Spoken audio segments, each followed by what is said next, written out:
श्रीमान् वेङ्कटनाथार्य कवितार्किककेसरी वेदान्ताचार्यवर्यो मे सन्निधत्तां सदाकृति. समाख्या पद्धति श्लोकम् 26. यसप्तपर्वव्यवधानुतुङ्गां शेषत्वकाष्ठम् अभजन्मुरारेः तस्यापि नामोद्वहनात्वयासौ लघूकृतोद्भूत ஷடகோபசூரிஹி. பதபதார்த்தம். யஹ யாதொரு நம்மாழ்வாரானவர் சப்த பர்வ 7 படிகளுடைய வியவதான நடுவிலிருந்து மறைப்பதினால் துங்காம் உயர்ந்ததாயிருக்கின்ற முராரேகே பெருமாளுடைய சேஷத்துவ தாசதன்மையினுடைய காஷ்டாம் உயர்த்தியை அபஜத் அடைந்தாரோ தஸ்யாபி அந்த நம்மாழ்வாருடையவும் நாமோத்வகனாத் பெயரை வைத்து கொண்டதனால் அசௌ ஷடகோபசூரிகி இந்த நம்மாழ்வாரானவர் துவயா உன்னால் லகூகிருதா தாழ்மைப்படுத்தப்பட்டவராக அபூத்து ஆனார் அப்படிங்கிற இந்த சப்த பர்வ வியவதான அப்படின்னா 7 படிகளுடைய நடுவிலிருந்து மறைப்பதனால் அப்படின்னா என்ன அர்த்தம் அப்படின்னா, சுவாமி நம்மாழ்வார் நம்மளுக்கு இந்த இதில்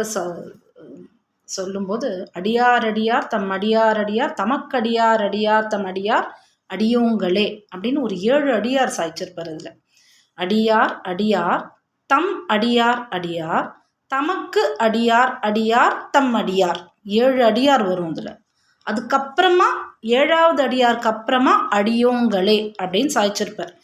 ஆக பெருமாளுக்கும் இவருக்கும் நடுவில் 7 படிகளுடைய நடுவிலிருந்து மறைப்பதால் அப்படி பெருமாளை விட்டு தள்ளி இருக்கும்போது அவரோட அடியார் அவருக்கு அடியார்னு எந்த அளவு தள்ளி இருக்கமோ அந்த அளவு உயர்த்தியை அடைந்தார்.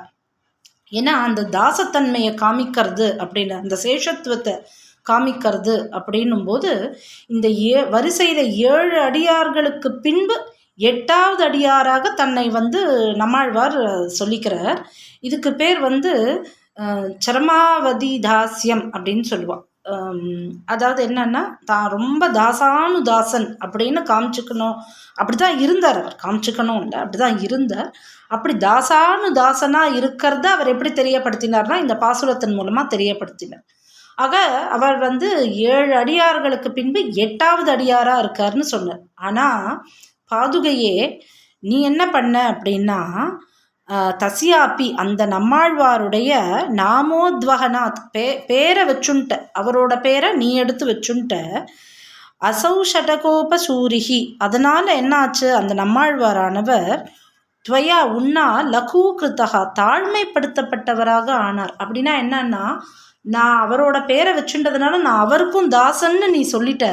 இப்போ அவர் 8வது இடத்துல இருக்காருன்னா நீ 9வது இடத்துக்கு போய் அவருக்கும் தாசன்னு சொன்னினதுனால நீ அவரை ஜெயிச்சுட்ட அப்படின்னு சுவாமி இங்கே சாய்க்கிறார். அதாவது என்னன்னா இப்போ சாதாரணமாக லோகத்தில் நம்ம பார்ப்போம், பாரதி அப்படின்னு ஒருத்தர் இருந்தால் பாரதிதாசன் அப்படின்னு கிருஷ்ணன் மேலே இருக்கிற ஆசையினால கண்ணதாசன்னு பேர் வச்சுப்பா. அந்த மாதிரி எல்லாம் பார்க்கும்போது இன்ஃபேக்ட் நம்மளோட குரு பரம்பரை சொல்லும்போது பராசரர் மகரிஷி இருந்தார். அவரோட பேரை ஒரு குழந்தைக்காவது வைக்கணும் அப்படின்னு ஆளவந்தார் ரொம்ப ஆசைப்பட்டாராம். அதனால கூரத்தாழ்வார் தன்னோட குழந்தைக்கு கூரத்தாழ்வாரோட குழந்தைக்கு பராசர பட்டர் அப்படின்னு பேர் வச்சார். அவர் தான் பின்னால் நம்மளோட சம்பிரதாயத்தில் ரொம்ப முக்கியமானவராக கருதப்பட்டார் பராசர பட்டர். அந்த மாதிரி நம்மளுக்கு ஒருத்தர் ரொம்ப பிடிக்கும் அப்படின்னா அவளோட பேரை நமக்கு வச்சுக்கணும் அப்படின்னு ஆசைப்படுவோம். அப்படி பண்ணுறதன் மூலமாக நம்ம என்ன தெரிவிக்கிறோம், எனக்கு அவரை ரொம்ப பிடிக்கும், நான் அவருக்கு தாசன் அப்படின்னு நம்ம காமிக்கிறதுக்காக அவளோட பேரை நமக்கோ அல்லது நம்மளுக்கு ரொம்ப பிடிச்சவாளுக்கோ நம்ம வைப்போம். இது உலக வழக்கு. இப்போ சுவாமி என்ன சொல்கிறாருன்னா நீ நம்மாழ்வாருக்கும் தாசனாக இருக்கணும் அப்படிங்கிற ஆசையினால அவரோட பேரை நீ எடுத்து வச்சுட்டியா அப்படின்னு பாதுகையை பார்த்து கேட்குறார்.